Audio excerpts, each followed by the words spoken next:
Ailə sürücüsü işi var yoldaşlar. Ailə sürücüsünün əmək haqqısı 850 manatdır, amma yəni bu son əmək haqqı həddi deyil də. Yəni burada təcrübə və iş keyfiyyətinə görə artım mümkündür. Yəni burada siz 1200 manat da qazana bilərsiniz.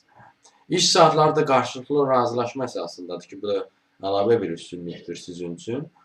Və bayram və bazar günlərdə istirahətdir.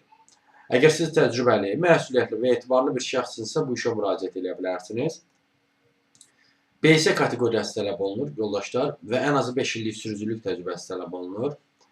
Bundan əlavə əsas diqqət etməniz gərəkən növbəti bir-iki dənə məqamdan da vurğulamaq istəyirəm sizə. Bakı şəhərini çox yaxşı tanımalısınız. Küçə və əsas marşrutları yaxşı bilməlisiniz.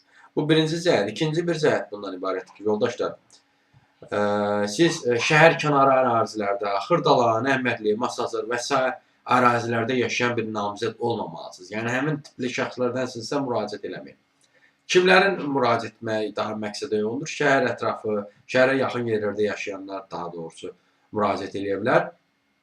Misal üçün, Yasamal, Olimp, Baksevet şəhər mərkəzi və yaxud da o ərazilərə yaxın yerdə yaşayırsınızsa, çox yaxın yerdə yaşayırsınızsa, müraciət eləyə bilərsiniz.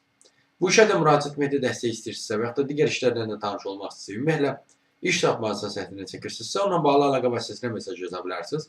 Əlaqə vasitəsi profildə qeyd olunubdur. Siz bu videonu harada görürsünüzsə, kanala daxil olun, Toğrul Əzəbədi kanala. Kanala daxil olduqdan sonra diqqət eləsəniz, profildə əlaqə vasitəsi var. Həmin əlaqə vasitəsini götürüb mesaj yaza bilərsiniz.